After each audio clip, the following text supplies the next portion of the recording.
Hello, hello, hello. Fantastic day. It's a good day to have a good day. Welcome to Core Nation podcast, Sergey Korilov show, and I have incredible guests. And I'm not just saying it. It's a man who opened door for me by inviting on his podcast program 2 months ago. And since that, we hit thousands and thousands of views on the shorts and on our podcast.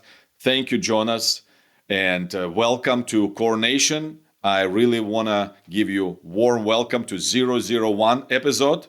And let's start with just, say what's on your heart. Just pump up the public, pump up the listeners and viewers, and then we're going to go into some fun questions. Sounds good.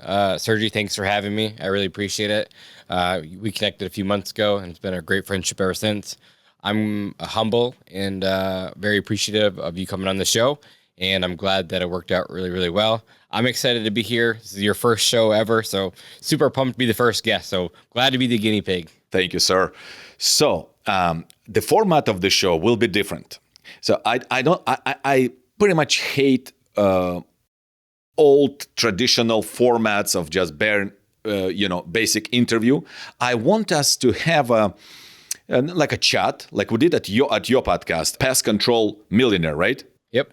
And I will ask our wonderful director of the show, Sophia, to put this in description, how people can contact and see Jonas' business and follow him. I want this interview to be like a playground, okay? So you see a lot of toys behind me, a lot of, fun stuff, and you barely see, but there is a full-size sword right there, between the Coronation and the shelf of the toys. First, I will ask you, Jonas, introduce yourself, who you are at this moment of your life. Like facts, like I'm on this, I do this, I have this many kids, I'm this and that. Just give us quick summary who Jonas Olson is at this present moment in January of 2024.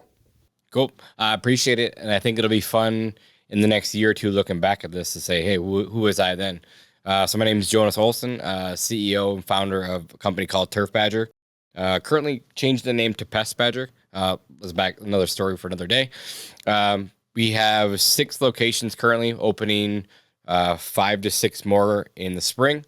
So we'll have 11 locations actually come May 1st. I'm a father. I got 3 daughters, the oldest one being 13. And then I have my middle child, who is 8, and our youngest is 4. So proud dad for sure. My oldest daughter wrestles. So I was always a wrestling coach back in the day. Of course, I wrestled in high school and after high school. And then she picked up kind of where I left off. So it's been a really fun journey with her. Never expected my daughters to wrestle. In fact, I didn't want her to. But she came to practice with me all the time and just was around the boys, around the environment. And she came home from school one day and said, hey, Dad, I'm going to wrestle. And I kind of laughed. I said, good luck. Ask your mom. And she said, well, Mom already said that I could. So I was like, well, it looks like we're going to buy some shoes. So been doing that on the weekends. Wrestling started back up about a month and a half ago. So Saturday, Sundays, we're usually gone. And we're practicing, 3-4 nights a week. Currently, I kind of told you, we're remodeling my house. The update to our garage is actually going to be converting my entire garage into a gym with full-size wrestling mats for my kids to wrestle. So I really want to... I love coaching, kind of why I have the podcast. That's why, and I love being a CEO leader, because I'd love to share my knowledge and I like to help others win with that. That includes my kids as well. I want to see them succeed in everything that they do. So the more that I can give them the opportunity, the better I feel that I'm suited as a leader and a father of our family. So it's kind of where I'm at today. All right. Thank you very much for taking a moment and explaining who is Jonas right now. Yeah. And now, I want you to jump in a time machine, right? Yeah. And forget about public, forget about people who can listen to this show, and just go when you're 13, when you're 10, when you're 7, right? When you remember from your childhood your dreams, your inspirations, who you want to be, and just tell us from that point of view how you become who you are right now, who influenced you. If this was a good childhood or you have some, difficult moments, just give us a little background, and then I have some more follow-up questions on that. Just, from there, Yeah, who is for sure. Jonas there? So again, my whole family wrestled. So I mean, I can remember back when I was 3 years old wrestling, weighing in at 27 pounds. So my life was always revolved around sports. I was always very competitive. And then I would say by the time that I was 12, I knew what I wanted to do. I would make my dad pay me to go cut his grass. And so I was cutting the grass on the side there. Then I started with my grandma and then their neighbors, things like that. And I knew from the day that I was 12 that I wanted to own a lawn care company in Green Bay, Wisconsin, which was about 2.5 hours away from me, but it's a bigger city. And so I knew what I wanted to do early on. I always had the entrepreneur spirit. I was always just, had a side hustle going on. Again, making my grandparents pay for me to do things, trading a weed whacker for some side work or buying a lawnmower, again, trading work for other people. So I always had that spirit, being an entrepreneur. And my dad did too, but he never went and did it. My grandfather was an entrepreneur as well. He owned a couple of grocery stores. And he actually went door to door selling groceries, and he had like a freezer truck that he would deliver groceries to. So he'd fill up his route that way. So that's kind of a backstory of the whole door knocking thing that comes in the future. But this was as a child. And then he took that money after he sold his businesses and invested into real estate and made a bunch of money off real estate. And so I think it just runs in our family, in our lineage. And my dad always wanted to. I feel like he kind of got stuck in that trap of having multiple kids, and he had a really good job at the county. He was a county director of our county. So yeah, which he had a good job, but he always built houses on the side. And then he was also a horse farrier, so he went and did a lot of horses' feet on the side. So he's always had extra jobs. So I was also growing up on a farm. We had a horse farm. We had a couple of pigs and cows, but it was more of a horse farm. My dad and my parents they raced their endurance horses. So my family is super competitive, which I was competitive. I was the youngest of 3 brothers and a sister too. So they were always in sports. We were always playing football. Every chance that we had. So very competitive growing up. I had a good childhood. My parents got divorced when I was 3 years old, so I lived in 2 different houses. It's kind of like the rich dad, poor dad, though. Not that my dad was poor, but my rich dad, you'd say, was the president of a bank. So I always had like the finance side there, teaching me things like that. And then I had my dad, who was a farmer but a hustler, very, very strong work ethic. He's the dude who woke up at 3 o'clock every single morning, was out inside the barn, taking care of the horses, and we had to get up before school. We had to do our chores. And then during those hot summer months, we were baling hay, like by ourselves with my dad, big round bales, square bales, thrown up in the hay loft. Like I remember those days too. So came from a very strong work ethic. And then there we go to high school. And in high school, I was just like that kid, again, in sports, football, wrestling, very competitive, just hanging out in school because I was there for sports and girls, not really there to learn. To be honest, I never took a book home from the library at that time. I didn't really know what I wanted to do after school. School teaches you, hey, go get a job and go to college. And I just kind of got lost, to be honest with you, because I had everyone saying I need to go to college, but I had these dreams to go do something else like that people weren't doing. And so when I turned 18, graduated high school, I actually started my first lawn care company. I was doing stuff on the side already, like I said, when I was young, but nothing really established. And then it never really went anywhere. So fast forward, that was, like I said, I was about 17, 18 years old there. I actually went into the Carpenters Union. I did that for 4 years, went through the apprenticeship program, and I was working Monday through Thursday. And I get done on Thursday at noon. And I saved up enough money to buy my first real lawnmower.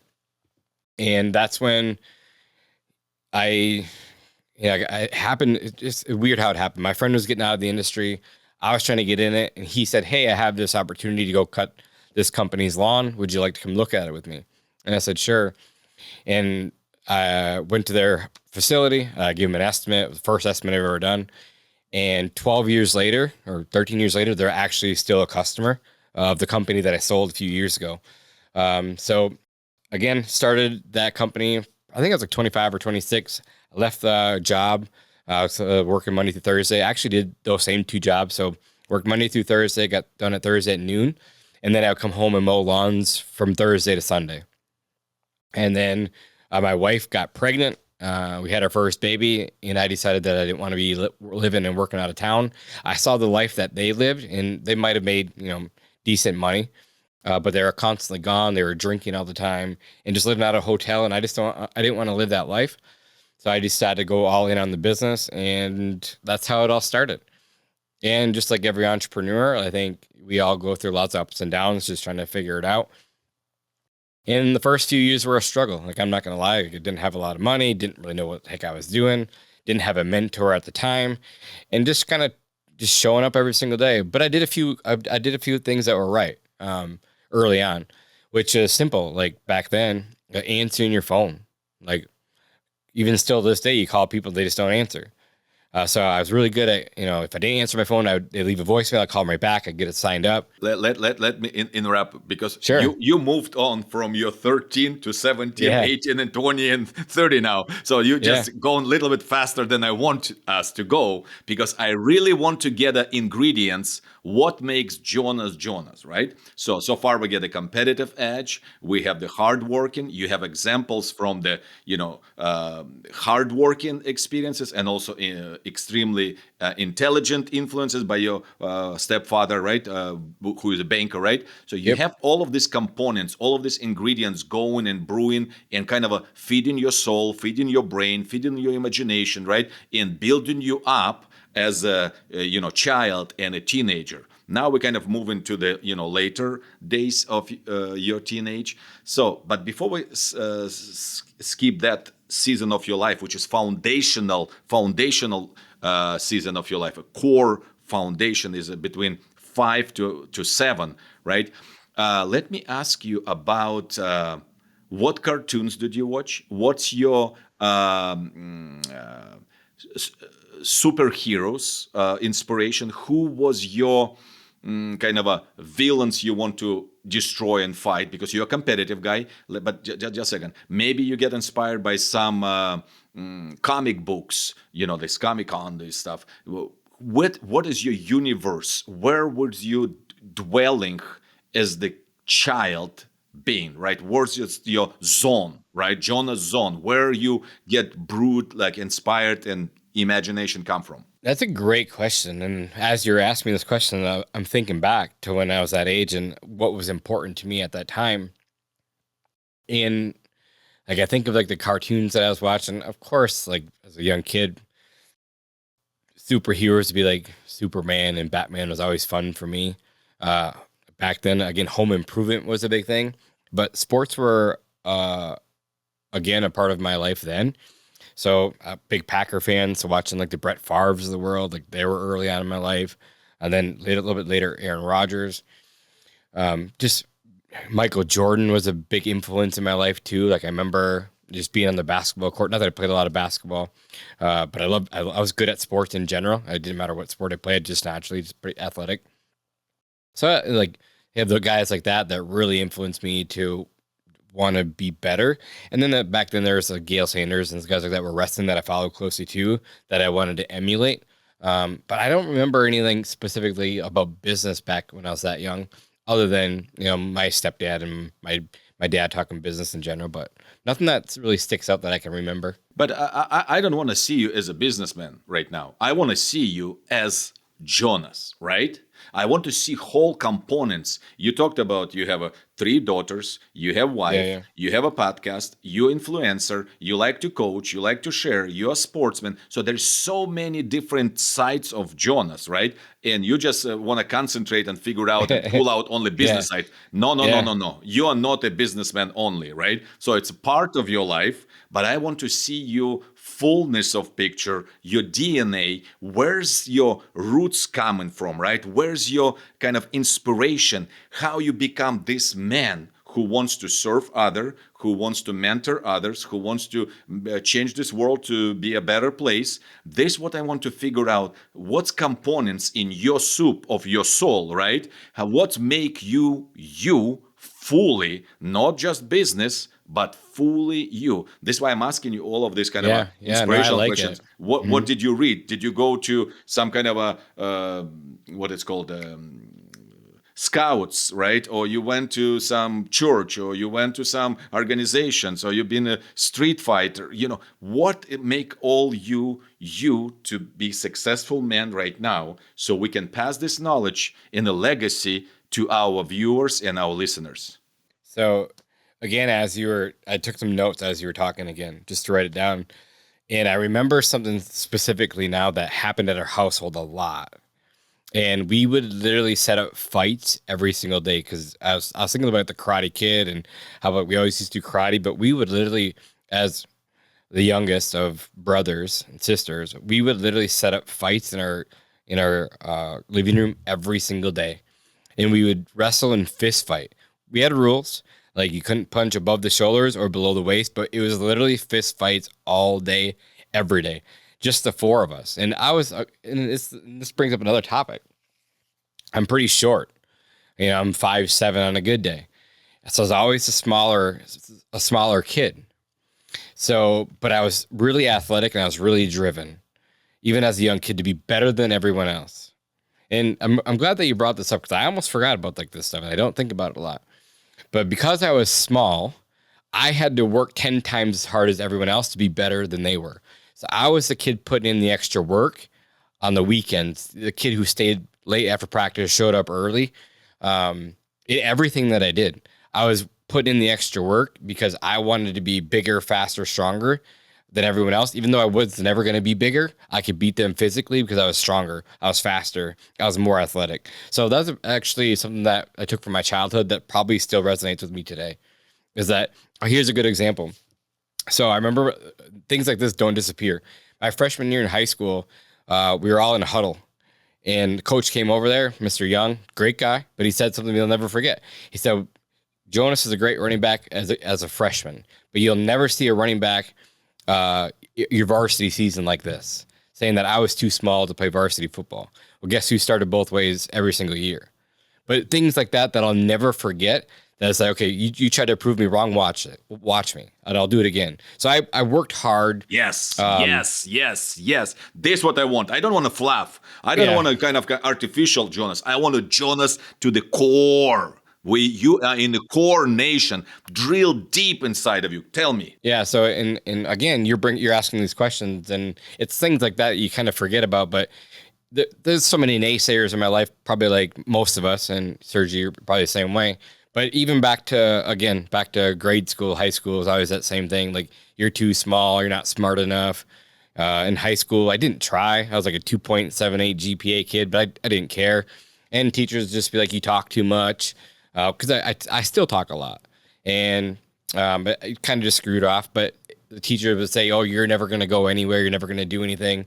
And I still remember what teacher told me that. I remember what he looks like. I remember what he was wearing to this day. And I remember where I was sitting in his class, saying that you're never going to go anywhere, because I was just a talkative kid, which I understand where he's coming from. Like, I see it, but my communication skills are very, very good. And what's helped me out in my career as a sales leader, as a CEO. So the things that they try to hold me back at were actually, back then they say it was a curse, but it was actually a true gift. I'm super ADD, which I'm sure you can tell on here. Like, my mind's constantly racing. I could come up with a million ideas. Again, a lot of people say it could be a curse, but it was a gift. Now we come into superpowers. Now I want to unleash the secret sauce of Jonas' success, right? Yeah. So you get created by your parents, right? So there's moment of epiphany. They pop you out. You come out to this earth, right? You have a blessings and curse and competition and fights and so on. You coming out of challenging situations, which is fun. You have to prove yourself to your coach. You have to prove yourself to your teammates. You have to prove yourself to your classmates, to your teacher, to your siblings. You have to make your space under the sun, right? Yeah. Let's unveil, let's unleash, and kind of uncage the super powers you've been gifted, right? The talents, the gifts, what you've been using and improving and pushing and developing and delivering and increasing in you to make better version of you day by day. Go ahead. Yeah, Tell me what you think. there's probably a lot to unpack there. But again, going back to my verbal skills and communication, which has been a huge blessing. Also, with the work that I put in, like I'm not a 9 to 5 kind of guy. I'm a dark to dark kind of guy, and a lot of times where I'm up till 1, 2 a.m. still working. I don't quit a lot. I never quit anything I started ever. Like I can't say that I've ever quit anything, even a job. Obviously, I put in my 2 weeks, but I never just quit. I was never a quitter at anything, and that's probably what drives me now. A lot of those naysayers, like, I mean, I'm talking banks. I'm talking Agencies, different agencies, right? What a breathing in your neck, right? yeah, and in the naysayers who said that I couldn't do something, and I've had naysayers say that, hey, the only reason that you were successful is because you were in this town and you were born and raised here and everyone knew who you were. It's great. I'll go do it somewhere else. So I went into a new town, did it again. Now I did it 5 other times. So there's things like that. That again, there's banks that have told me no in the past. There's investors that told me no in the past. There's people that are in my small town that you hear them talk. But it's just, you add them to the list. Like I've always been told, and I always thought that if we don't have haters, we aren't doing something right. And those people just drive me to do better things. But I know at my heart that what I'm doing is making people around me better. I know that I'm helping all my employees make more money than they ever made. I'm creating partners. I'm making great sales leaders that are really doing something special with their lives. And I know at my heart what I'm doing is good. So I don't even listen to any of those people. And we're still human, right? We think about it here and there, but I just know at my heart, at my core, like this show says, that I'm doing great things, and nothing they can say is ever going to stop me. Because my goal with my podcast, I'm kind of getting off topic here, but That's all right. the goal of my podcast is to up level our entire industry in the pest control lawn care industry. Like I want to make sure that every entrepreneur knows what's going on, that they all can live successful lives. And if they listen to my podcast to get better, that's what it's for. Um, like in my lineage of my family too, like there's a lot of alcohol, and I kind of got stuck in that trap for a while too. Like it's just what people do around our parts of our town. Like we're out in the middle of nowhere. Everyone just drinks in the weekends and to pass time. And I got caught up in that trap too.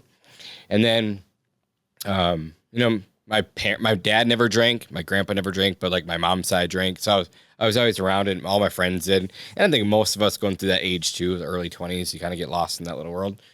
But then 4 years ago, I was just at a conference, and they brought out a bunch of alcohol, and I had my first beer, and I went to go grab my second one. We were at Top Golf in Utah, and came back to grab my second beer, and no one else was drinking.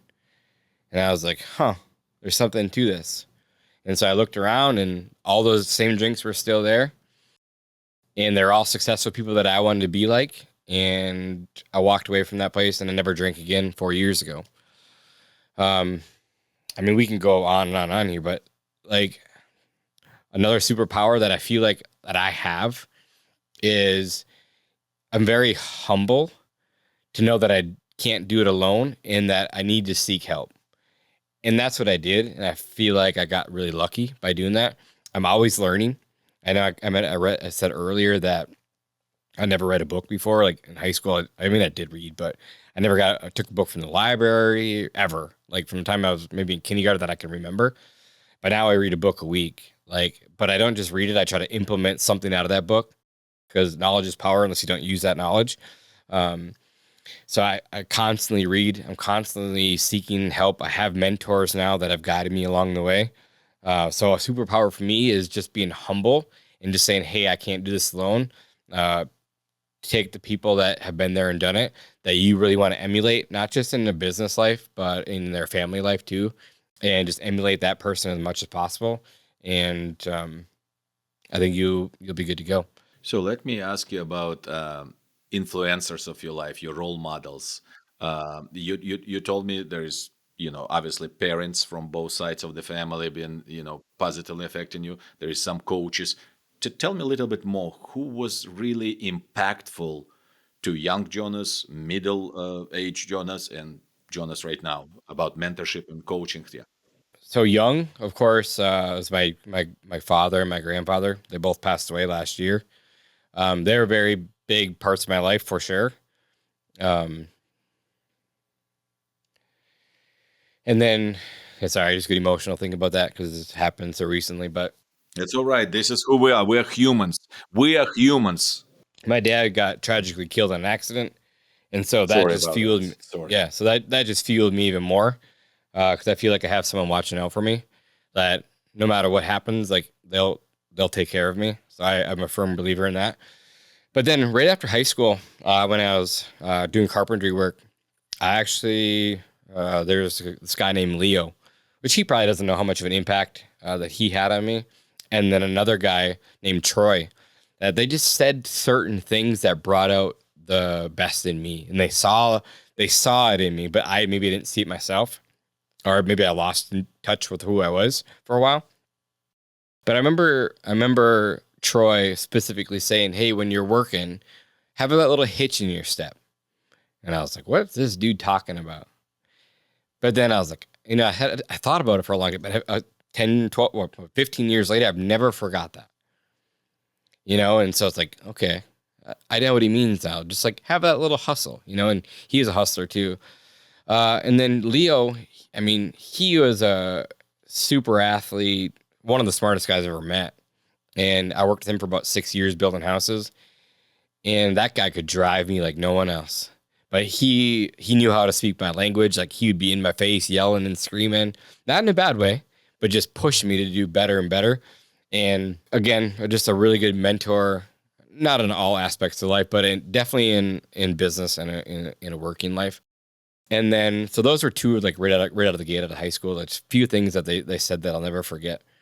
And something else that Troy said, which is I'll never forget too, is he he worked out every single day before he went to work.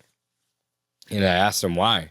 He took such good care of himself. Like he worked all day, worked, 15, 16 hours a day. How could you still have time to go to the gym? He's like, well, I made a commitment the day that I got married to make sure that I look good now for my wife that I do 10 years ago. And I was like, aha. He's like, I don't want to come home looking sloppy for my wife. And I was like, interesting. So again, something that I've never forgot. I'm big into fitness. I go to the gym every single day myself, and things like that just didn't go away. Leo drove me in the gym too. He had a gym in his house. We'd work out every morning before work, and he would push me in there. And I remember like we'd be wrestling around after work, and he knew I wrestled, so he'd always wanted to wrestle me, and I always told him no.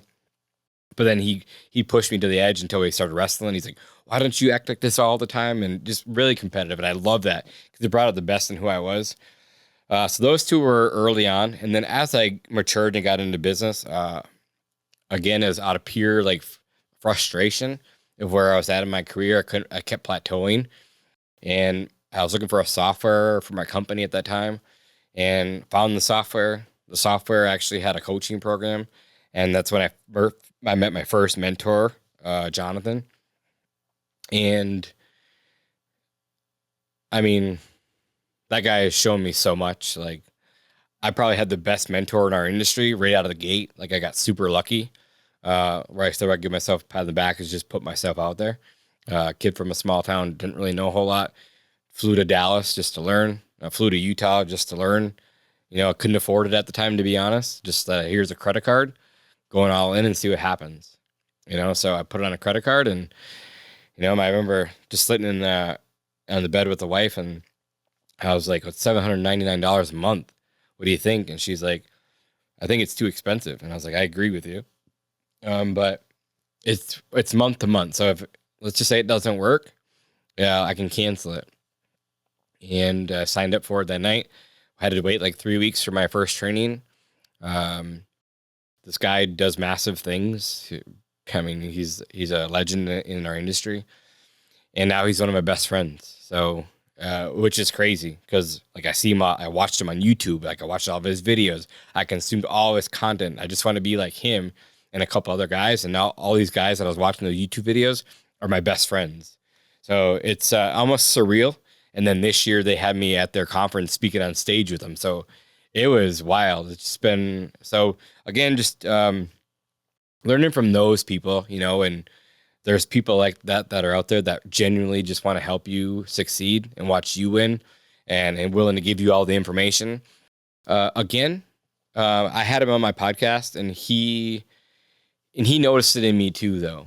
He's like, I can tell people it's like to take the horse to, you can lead a horse to water, but you can't make them drink analogy. He can tell you what to do, but you have to go implement it. Right. And he said, I was just that kid, like, hey, go do this. A month later, come back, have it all done. And he saw that in me. So he was willing to put in more time and effort into me than a lot of other people for that reason alone, because I would actually do what I was going to say I was going to do. And I live by that today. So that would be another really good mentor that I had. I've had some other ones too, but probably the most influential is I think, back then I was probably doing like 250,000 in revenue. And after a year and a half being with him, we were already doing 3 million. So it was just, again, it changed my whole life. And so your ROI is what? 10,000 times or something? Oh man, that first training video that I've ever watched to this day has probably made me $5 million, to be honest. So, gee, wow. So there's just, I can't give him all the credit. But sure, without him, I wouldn't be where I'm at today for sure. I wouldn't be sitting here. This is exactly what I'm trying to kind of unveil, right? So you have a lot of layers in you as a human, right? So you have those building blocks from different influences, different people who've been around you. It's thousands and thousands components make you, right? This is what humanity is, right? We're all in this together. Now I want to drill deeper into why do you start coaching? Why do you start podcasts? Why do you invest your money to create this content just to be famous, just to get more leads? Or there is something in you is kind of like knocking and saying, hey, Jonas, you need to do something with the gifts and talents and kind of pass it on the legacy and create a bigger impact. What is it? Can you just unveil, just a little dig deeper in your core of existence and tell us why do you do more than just working, more than just family, more than just fun, but you do something to give back to society and community? Yeah, another great question, Sergi. Of course, there is the leads aspect, right? Like I would be lying to you if I said that. Yes, that wasn't a reason. Don't lie. So there's the aspect of creating influence in our industry, just to be well known in our industry. So like the franchising, the opening multiple offices, people can see what we're doing, and I don't hide nothing. It's all out there. They can hear me talk every single day, and saying, "Hey, I actually do know what I'm talking about," and so that does help that. But the other aspect is that I love to help people. And my dad was the same way. And it's probably where it stems from. My dad was the kind of guy who would drop everything that he was doing to help a friend. Every weekend was spent at his friend's house cutting firewood or helping them fix something. If you knew my old man, and everyone would tell you the same thing, he was every single day after work helping other people his entire life. And I watched him do it over and over and over again. And that's probably where it stems from. I love helping others too, but I love watching them win. And I have a lot of knowledge. So I feel like it's like my mentor was so good too, that he was willing to give back and show others how to do it. And again, create the legacy. And then another thing too, that I can't, this is super important to me too. All this content that I'm creating, the podcast, the shorts, everything that I'm doing, my kids could watch me when I pass away for the rest of their lives for years and never go away. And that's a big thing of it too. Like everything that I talk about, I want them to know my life, what I went through, what it took to get to where I'm at today. They get to see the career path of myself, my journey. And when I'm gone from this earth, my kids can watch it, my grandkids can watch it, and to say, hey, what was dad and grandpa thinking at that time in his life? That's a big one too. Yeah, imagine if our parents and oh my God, it'd be so awesome. Have that kind of a technology to do that. Yeah. but we do. So that's part of the reason too. Like I have a bunch of videos that are just for them that I've created. So, but they get to see this part of me too that was on podcast. And again, the influence thing is fun, but that's not the real reason I do it. It's just part of the reason that I do it. But the bigger side is I want everyone to win. I want our entire industry to get better, like I said. And I want to make sure that each and every single one of them win as well. Um, it's not about the money for me whatsoever. Like I don't need more money. I could sell the company and never work again. But that doesn't excite me at all. Like I just want to generally grow something big, make a movement, have a massive impact on the world, and leave a legacy for my kids and my grandkids. Okay. So we might touch on the movement part. I'm very interested in that. But let me ask you this: when you grew up, beside the school and sport, do you play any games like board games? Do you play any games on the street? Do you play any computer games or anything like gaming? Are you playing computer games right now? Tell me a little bit more about your. Yeah, back then for sure. I think back then it was super cool. Like we had, I think Super Nintendo and regular Nintendo. That was dating me now, but Contra was really fun. I remember that game. And then Super Nintendo came out. We were playing like Wave Race, super awesome. And the Tecmo Super Bowl. And then it came to PlayStation, like Mortal Kombat and NBA Jam for Sega Genesis. And then after that, then the PlayStation 2 came out. I was playing Grand Theft Auto, a lot of Madden. Then the Xbox came out. I was playing a lot of Madden in my early days, but those days are definitely behind me. But I was growing up. I loved it. So let me move into present moment, right? Okay. Think of 1 week you have to do nothing, zero, zilch, no podcast to record, no book to read, no go to work, no office, no home chores, no whatever. You just have a one free week. Are my kids there? No. Just you. Yeah, See, it's drawing you, so drawing you into Papa side. Just, Yeah. I have 4 kids too. We can Yeah. relate on that. But I wanted Jonas.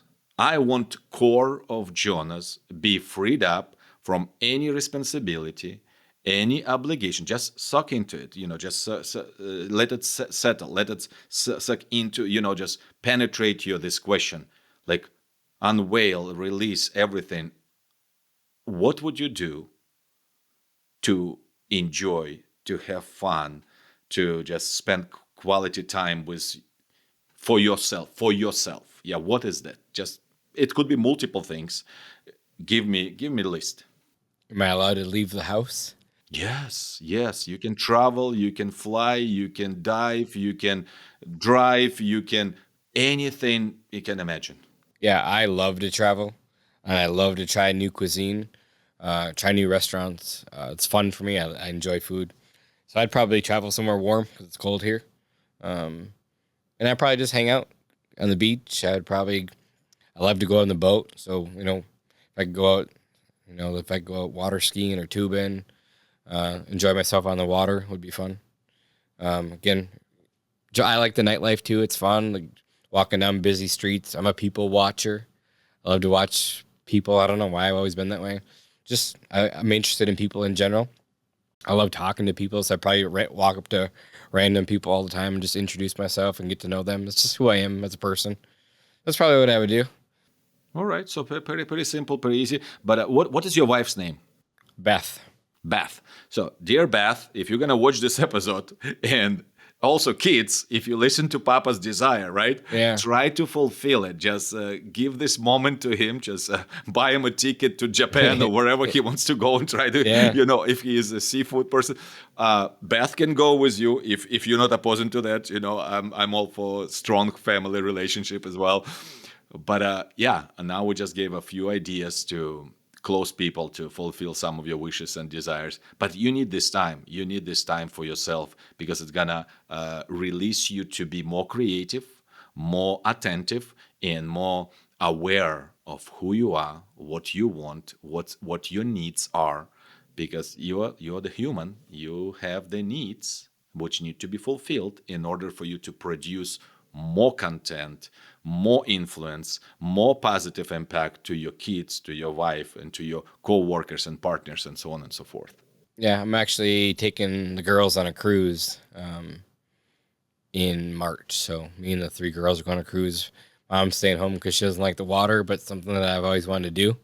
And so I'm taking the girls on a Disney cruise. So that'll be fun. I'm excited for that. Yeah, it's gonna be fun. It's gonna be Yeah. fun. And then I'm going to take my sister with me. Okay, all right. So I just get back from Virgin Voyage, which is Virgin, Galactic by Richard Branson cruise in Greece. It was really good. Me and my wife would just take all these excursions in the different islands. So you will like it. Have you been on a cruise before? Never. All right. So it's my cruise number 4, but for you it's cruise number 1. You will be very, very blessed. Yeah, you will be very, very. And it's just like one of those things that have been on the bucket list. Like you, probably a lot like myself, I get busy just in the grind of working every day, and it's so much fun. Like I love what I do. I just enjoy every aspect of this thing. So I've had more fun in business the last 2 years than I've ever had. I've learned more than I've ever had. So I'm having fun, so it doesn't feel like work, but it sure goes by fast. That's for sure. Good. Okay. So is there a word of advice to 22-year-old Jonas? If you're gonna go back in time and just met your version of 22, anything you would tell that young adolescent, right? So you're no longer a teenager, right? You already get a kind of responsibility in life. You kind of have obligations. You kind of meeting the reality. It start hitting you and punching you. Everybody has a plan until they, Get punched in the face. Punch in Yeah. the face. Yes. Yep. So 22, Jonas, what you can tell to that kid? Two things that come to mind. One, find a mentor faster. Second thing would be don't be in your own head. You have all the talent in the world, just go for it. And 22-year-old me wasn't that way. It probably was, but I got lost after high school, and knowing that I did have the talent. I was smart enough, even though the teacher said that I wasn't. The only thing that was holding me back at 22 was myself, hands down. Okay, so cool. Now let's talk about movement, right? Let's talk about impact and legacy. You are 40. 30, I just turned 40 the other day. 40. Okay, so you are 40. So I'm 40. I do. you're 40. Yeah. You're 40. All right. Yeah. So I remember that was right around 39, 40. Yeah. Yeah. So 40. Congratulations. What was your birthday? January 9th. So 2 days ago. Boom. Shikalaka. Yeah. So That was not easy either. So no easy, huh? What was not easy about that? I think just I feel like I dreaded that number for forever. Like since I was young, I just felt like 40 years old. And I don't feel old.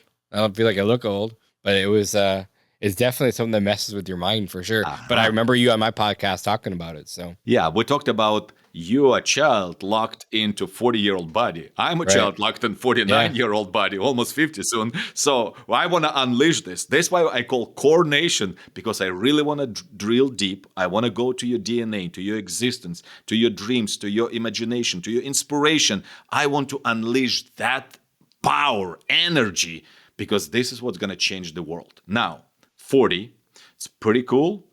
Don't worry about digit, because it's only digit. Worry about your energy, your mental health, your physical strengths, right? Your health overall. Think about all of these components and faculties. Now, next 60, 70, 80 years, how long you're going to live, I don't know. But let's say you're going to live another 50 years, 60 years, 70 years. What would you continue do with your life?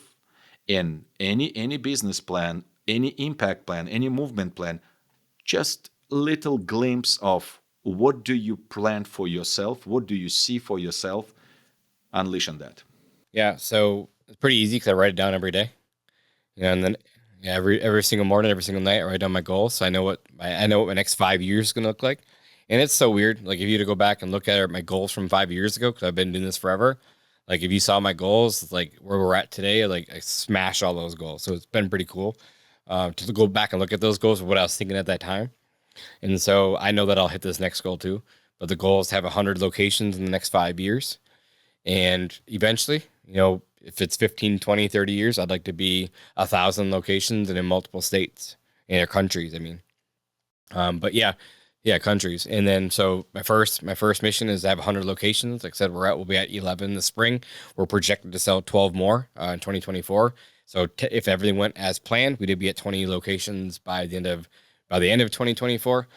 And I'd like to have 1,000 locations because that means that I've helped at least a minimum of 1,000 people become successful, and not just themselves too, but their wives and their families and their workers and things like that. So yeah, that's what my goals look like for the business side of things. And I have a bunch of personal stuff that I want too. Like I like nice things. Like I'd be lying to you if I said part of it wasn't for the money. Like because I like to have nice things. Not that I need them. I live a really good life. Everything that we have. But there's still things that I want in life too that I don't have yet that are just keep driving me every single day. And I feel like the more people that I can help um, be successful, the more I'll become successful. So So, your children, what do you see for them, right? Do you have any kind of a mentorship you already implementing to your kids? Because see what we started from your kind of roots, right? We started from your parents and grandparents and components and who influence you, and we kind of build to this point. Now it's your turn to start building the next generation and next generation. So just tell us about this transition. What are you planning? What are you thinking? How are you doing this with your so offsprings? yeah, so my ultimate goal would be to have a really big house and have some property where they can all build a house next to me. That's what seems like all the very, very wealthy people do. And I would love that to have my kids live near me my entire life. Maybe they might not like it, but I would like that. Um, But you're gonna give them freedom, right? You're gonna give them freedom, right? oh, absolutely. Okay, good. And right now, again, I make them work for things.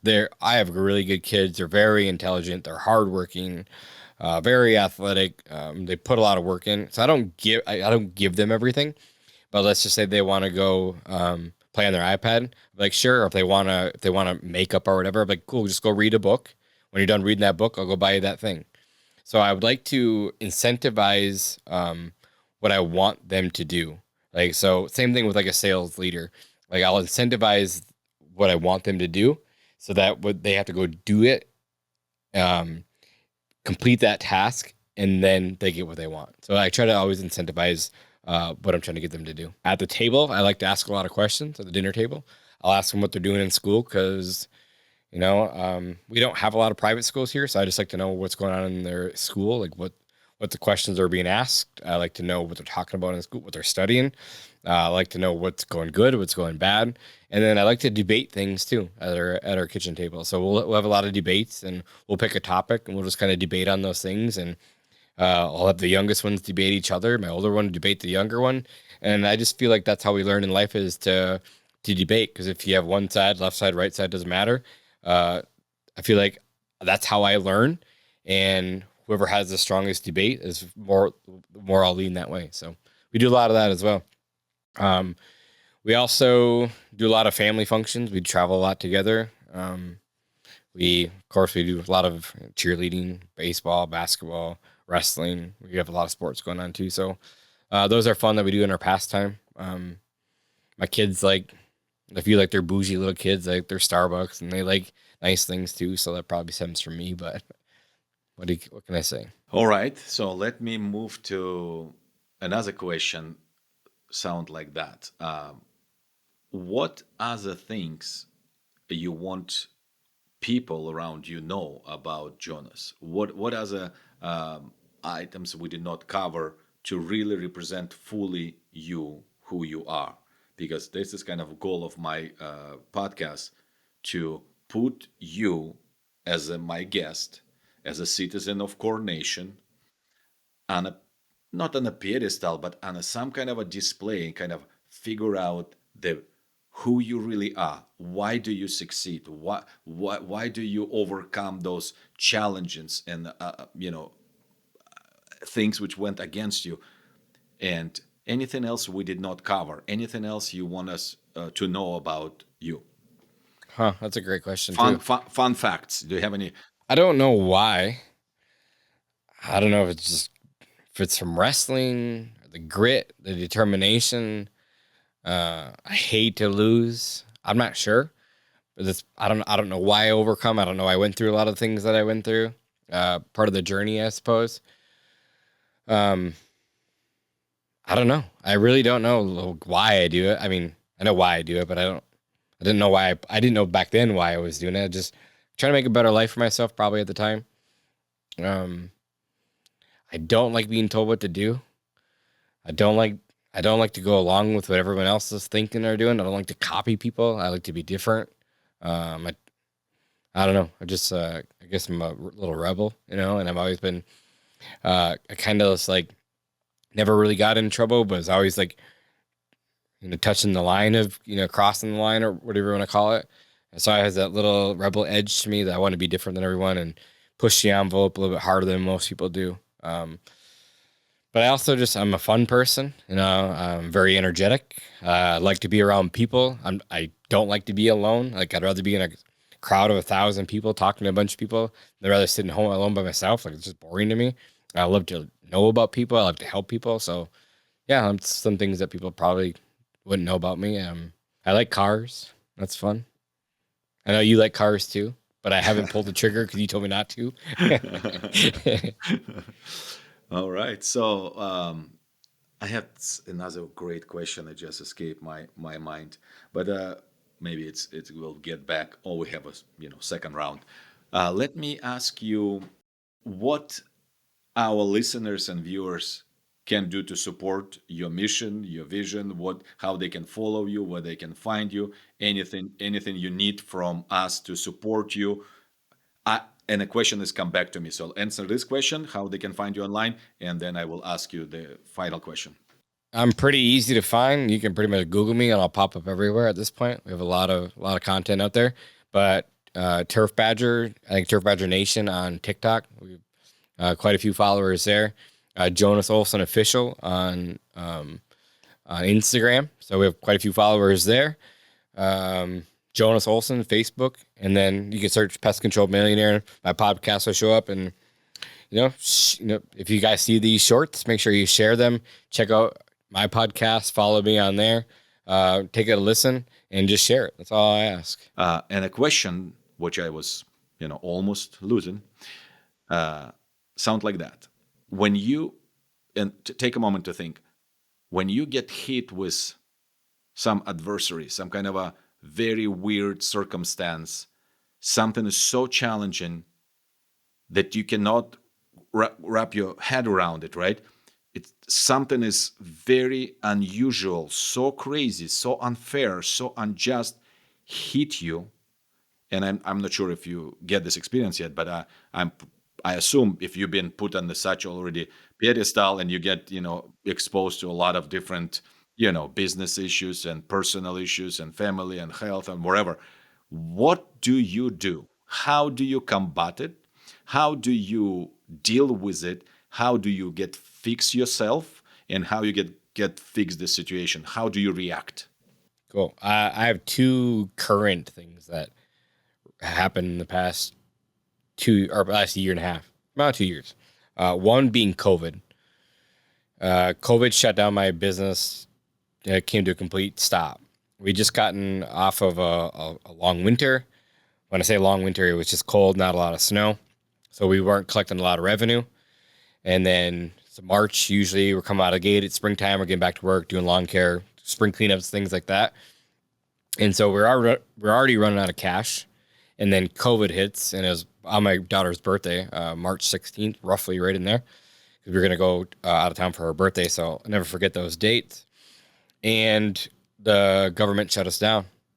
And when I'm talking about they shut us down, like we couldn't go to the gas pumps. We couldn't go fishing by ourselves. It's just a really weird world that we were living in. And again, running out of cash. Didn't know what to do. March goes by. Still you can't work. April goes by, can't work. May goes by, can't work. It's like, okay, all this money that I saved up for the years is depleted. I have nothing left. Like, I don't know what to do.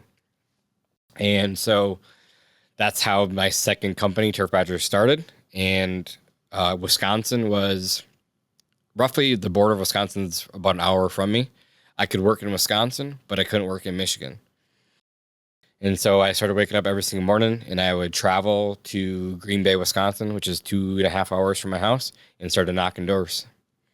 And I did that from late June roughly to September, October. And I already had 400 new customers from knocking doors. And I'm not going to lie, the first door I went to go knock, I about threw up because I was so nervous. But it's one of those things like I didn't have a choice. My back was against the wall, and I had to provide for my family. I had to make sure that we stayed in business. So I started knocking doors, and that's what we did. Got about 400 customers, put cash in the bank, and then by that time, business was picking back up in Michigan, and I had two companies simultaneously. I saw the scalability of the second one compared to what I was doing the first one, so I ended up selling that old company or selling that company at the time, and that's how we started Turf Badgers. That's exactly how it started. Through that, I'm not just one to sit around and wait, and I couldn't fail. I could, but I wasn't gonna let myself. So that's how this company started. And now, like I said, now we have multiple offices, but that's how it started. And I had to learn. Again, it wasn't easy. I didn't want to wake up at 4 a.m. I didn't want to drive 2.5 hours from work. I didn't want to stay out of town away from my kids, but I didn't have much of a choice. So that's how it started. The second thing that I can think of is obviously my dad and my grandpa passing away. Those were very challenging times for sure. I remember where I was, of course. I remember where I was driving to, and I got those calls. And everyone could look at it in a bad way, and I don't want to say that lightly, but they could get very negative and really, really dig themselves in a hole. And what I did that same day is I sat down at my kitchen table and I wrote down my goals. And you have never felt the emotion and never been so driven a day in your life until your dad was killed by an accident, and write down your goals to make sure that you live out his legacy. And so that's what I did. And I looked at it as a good thing. Like, of course, I miss my dad. I love my dad very much. But now that I get the opportunity to live out the legacy for him, and he put that on my shoulders, and to make sure that he's proud of me and that I'm proud of him. And I just know, like I said earlier, like he's watching over me. And then like 6 months later, my grandpa passed away, and I feel like it was just from a broken heart because he just lost his wife and his son because he's super healthy. And he was a big influence in my life too. And like I said, with all those people looking over me, I feel like I'm unstoppable. So you see, it's fueled you, right? So Yeah. it's very sensitive moment, and you have my sympathy, my condolences on that, and thank you for being real man and human just to share this. It's a lot. I appreciate it, and I know for sure that this last few sentences it will inspire me personally. I have something else rethinking after you share this, and it's gonna definitely do a lot of good for our viewers and our listeners. But what come to my mind when you start sharing this, I don't know if you remember scene from Lion the King when the little Simba was blamed for his father's death, right? And it was such an emotional moment in this cartoon. And then Simba went away for a while and then come back and stepped into the legacy of his father, what you just said, and just take over this herd and destroy the pressure from dark forces of these hyenas and revive entire realm of this jungle. And thanks for being genuine, honest, and humble man. I really glad that Delton from Fisher Media connected us. We're gonna give him credit for that because it was he's doing. And I've obviously watched The Lion King, and I never thought about it that way. So it was actually a really good analogy. And I just remember when you were talking about that, I remember like Simba walking up to the water and seeing like his yes, dad in the water, and then looking reflection. up at the sky. And not that it's Oh yes, exactly like that, but I've had dreams where I have my dad like saying, "Hey, you know, no matter what you do, like whatever, like I've had those dreams that are super weird." And then just waking up, and I'm crazy, like my mind works this way, but I have a vision board, and I wake up and I have a vision board, and I have all the things that drive me every single day. My dad's on there, my grandpa's on there, my kids are on right, there. cars, houses, all the things that excite me, Right. get me going. And then on the other board, I have all the negative things, all the people, all the naysayers. I have the banks that are on there. I have the people's names that are on there, pictures of them that I wake up every single day to that just drive me every single day because that's just how my brain operates. Yeah, yeah. And it's exactly right what you just said. Your father's DNA is in you. Half of your DNA from mom, half of it from your father. So you have this kind of a influence within you from your father. So you are his continuous legacy on this earth. That's why when you look, sometime I'm passing by the mirror and I look and it's like my father glimpsed at me a little bit. In my even my grandfather, I'm like, whoa, whoa, whoa. And I'm like, am I getting too old and too Yeah. unattractive? But Yeah. no, it just that energy and their presence and their influence. Yeah, thanks for dwell on that a little bit, and it's really connecting us from how we started, how our journey, and our future.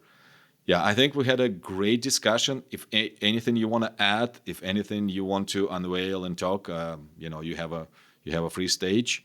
Yeah. The people that are listening to this, wherever you're at in your journey, um, just believe that you can do it.